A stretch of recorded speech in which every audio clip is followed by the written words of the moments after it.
네, 박주현 대표입니다.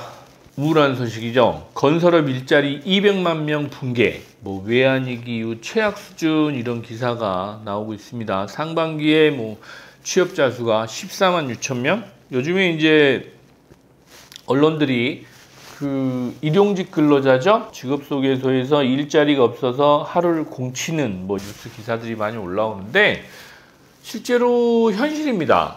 그동안 정말 좋았죠. 사실 이제 국내 근로자분들이라고 할까요? 국내 이제 일하시는 건설업 노동자들이 임금이 사실 단기간에 계속 오르기만 했어요. 오르다 보니까 일정 부분 구조 조정도 필요하다라는 시장의 의견도 좀 있었고, 실제로는 또 건설업 쪽에 지금 일감이 급격하게 줄고 있는 건 맞습니다. 다행스러운 거는 건축 비용이죠. 건설 비용을 조금 상승률을 완화할 수 있는 속도를 좀 조절할 수 있는 계기이기도 합니다.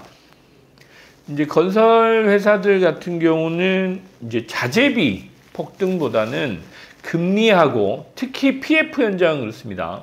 PF 현장이나 지금 이제 재건축 재개발 이쪽의 프로젝트들은 금리 영향을 사실 많이 받습니다. 금융 비용이 상당히 높기 때문에 누차 말씀드리죠. PF 금리가 한 5%, 6%였던 게 10%, 15%까지 올랐었으니까 그러다 보면 비용이 많이 늘 수밖에 없어요. 거기에 이제 재노경이라고 그러죠.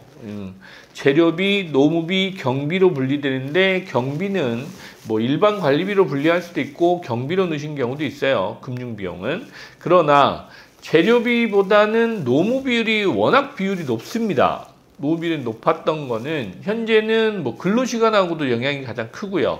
또 하나는 힘든 일을 요즘에 안 하려고 하니까 연세 드신 분도 많긴 하지만 일당이 너무 많이 올랐어요. 일당이 보통 20만 원, 25만 원 하루에 또 30만 원, 40만 원까지도 하는 시장 상황이어서 그러다 보니 이제 건설 현장들 또 비용들이 원가가 좀 높아지는 이런 또 현실을 또 분명히 또 반영했던 게 여기 이제 건설 회사들의 지금 건축 비용이었습니다.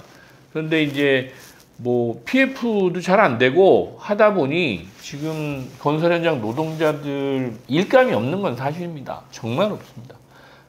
또 거꾸로 저희가 최근에 이렇게 발주하면서 보면 한편으로 보면 건축 비용이 내려가고 있다 내지는 더 이상은 안 오르고 있다라고 하는 게 시장의 상황인 것도 맞아요.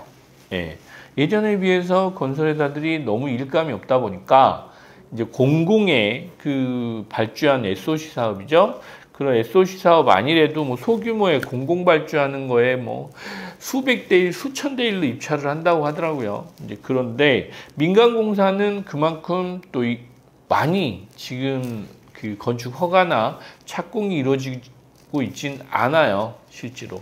그런데 문제는 더 큰 문제는 그거죠. 올해는 더 어려울 것 같다.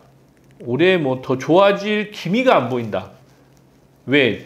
올해 좋아지려면 이미 상반기에 건축 허가나 착공 이런 것들이 진행이 됐어야 됩니다. 그런데 건축 허가 물량도 급격히 줄고 있고 사업 검토를 하고 있는 물량 자체도 없어요. 지금 건축 설계사들한테 저희들 이렇게 이제 얘기를 들어보면 아예 검토하고 있는 프로젝트 자체가 없다라고 해서 내년도 상반기까지는 더 어려울 것 같다.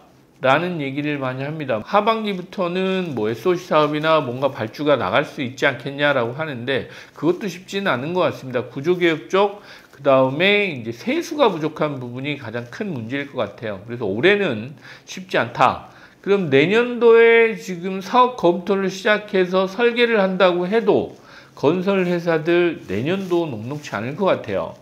그러다 보면 지금 건설 노동자들이 가실 때가 이제 조선업 쪽이나 다른 직종으로 이렇게 이직을 하셔야 되는데 쉽지 않은 상황 같습니다. 그래서 일감이 부족한 현상은 내년까지도 계속 될 것 같다라는 게 지금 더 큰 문제인 것 같습니다. 올해 금방 개선 안 됩니다. 왜냐하면 건설 회사들이 수주를 하고 나서도 바로 공사를 착공하는 게 아니기 때문에 올해 수주해도 내년에 착공하면 얼마나 좋으련만 아직 설계도 진행 안 된 게 많기 때문에 설계 단계도 아직 들어가지도 못했어요. 그래서 내년도 일감도 더 줄어들 것 같다라는 게 더 큰 문제입니다. 그래서 뭔가 정부에서도 뭐 특단의 대책이 좀 필요할 텐데 경기가 지금 워낙 안 좋기 때문에 뭐 우리나라 경기뿐만 아니고 세계 경기도 좀 위태위태하죠. 워낙 저기 그 미국에 또 좀 특이한 대통령님이 들어오셔가지고 뭐 세계가 좀 어수선한데 이런 상황에서 투자를 섣불리 들어가기도 기업들도 좀 부담이 많아요.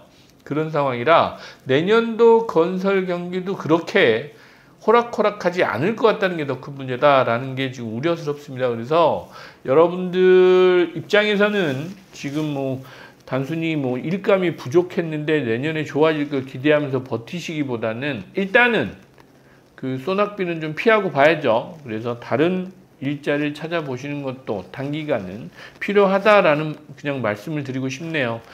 쉽지 않습니다. 내년까지도 일감이 늘어날 조짐은 안 보입니다.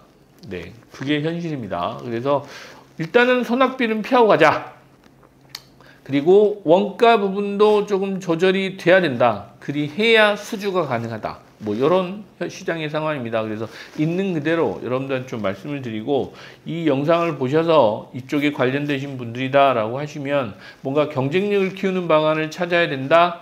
뭐 경쟁력이라고 하면 뭐 기술 경쟁력이 가장 뭐 우선돼야 되기도 하지만 수주 경쟁력 결국은 돈이죠. 예, 원가 경쟁력을 키우는 방법밖에 없는 것 같습니다. 그래서 그 원가를 좀 낮출 수 있는 방안들을 찾아서 일단은 살아남으셔야 됩니다. 살아남으셔야 후위를 계약할 수 있다라는 게 저희 파트너들하고 요즘에 파트너사들이죠. 하고 있는 얘기들이에요. 그래서 살아남자라는 게 이제 건설업의 현황이다라는 말씀을 드리고 싶었습니다. 네, 감사합니다.